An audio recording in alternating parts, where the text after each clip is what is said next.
laa waxoon buy dem Thiès bu mu dellu si. J'en ai marre de cette fille qu'on veut m'imposer. Def naa lu nekk pour yàq àddunaam masuma bëgg sëyu ndeyam ak sama mag. J'avais espoir quand elle est tombée enceinte. Mais voilà qu'elle a son travail. Tout se passe bien pour elle. Ma fille est à la maison, pas de mari, pas de travail. Xelu jàng sax amu ko.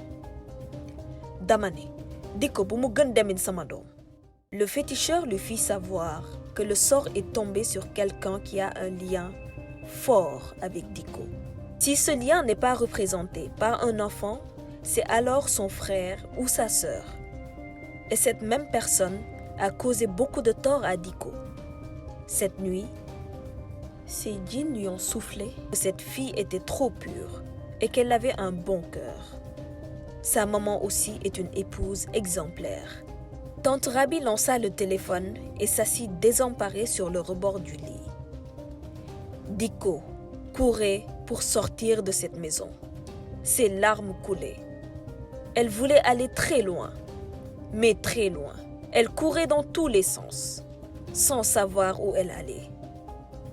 Sa cousine Awa et ses parents essayaient de l'appeler, mais elle ne décrochait pas.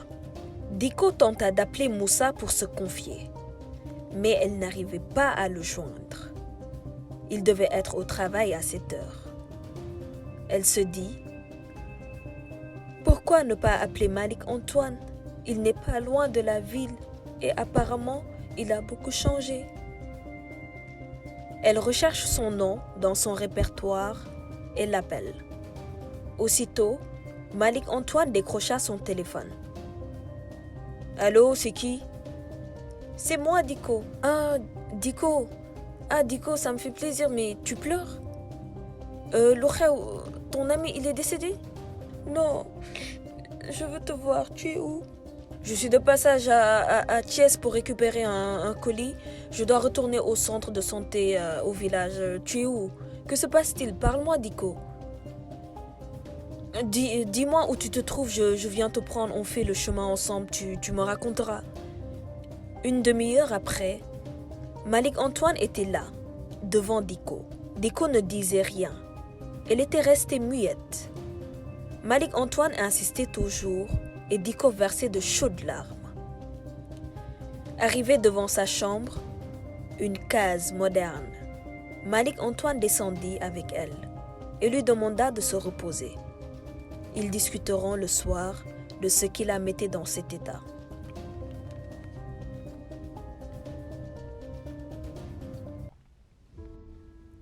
Jeudi, à 0 heure, Malik Antoine se libère et rentre chez lui. Il trouva Dicko assise sur le canapé en train d'échanger des messages avec Moussa. Il lui demanda si tout allait bien, si elle avait mangé. Dicko lui dit oui, qu'elle avait réchauffé le plat qu'elle avait trouvé dans le frigo. Malik Antoine s'assit dans l'autre canapé, lui faisant face et entamèrent une discussion profonde. Dicko lui avoua tout, que le jeune homme était en réalité le papa de son fils, qu'elle n'était pas mariée, mais Mokhtar s'était joué de ses sentiments à l'époque, quand ils étaient au lycée, et que depuis son enfance, elle n'a connu que des difficultés. Et voilà que sa badienne, avec qui elle a vécu plus de 10 ans, ne l'a jamais aimée. Malik Antoine, à son tour, lui raconta des secrets bien enfouis, des secrets qu'il avait gardés depuis tout ce temps.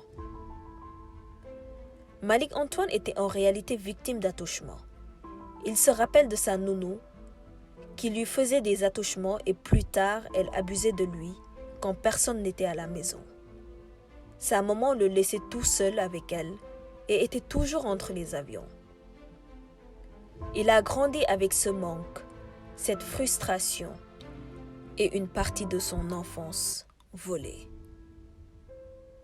L'empathie et la compassion débordaient en elle.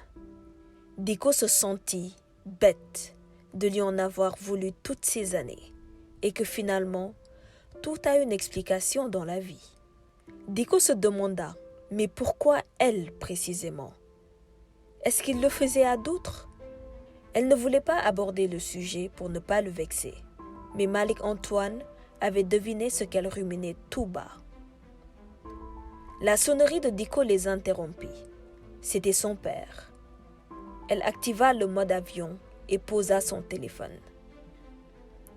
Son téléphone allait d'ailleurs bientôt s'éteindre. Malik-Antoine lui proposa d'aller se reposer et de rentrer le lendemain. Il était déjà 2 heures. Dicko acquiesça. Elle va occuper la chambre et Malik allait dormir dans le petit salon de 2 places. Tard dans la nuit, vers les coups de 4 heures, Malik-Antoine essayait par tous les moyens de combattre ses démons. Était-il devenu un obsédé sexuel? Puisque la porte de la chambre n'était pas fermée, il trouva Dicko dans la chambre et se jeta sur elle, avec une telle puissance qu'elle se réveilla. Il tentait de la forcer et voulait la violer. Dicko essaya de le repousser. Elle cherchait quelque chose pour se défendre, car sa force ne suffisait plus. Elle ramassa un verre qui traînait à côté du lit, le cassa et avec violence le planta près de sa colonne vertébrale. Le sang jaillit, il s'affala sur le dos et le verre transperça le cœur de Malik-Antoine. Tu veux être le premier à connaître la suite de l'histoire de Dicko? Je t'invite à t'abonner et à activer la cloche de notification. On se retrouve dans les commentaires pour tes impressions, mais surtout, n'oublie pas de liker la vidéo.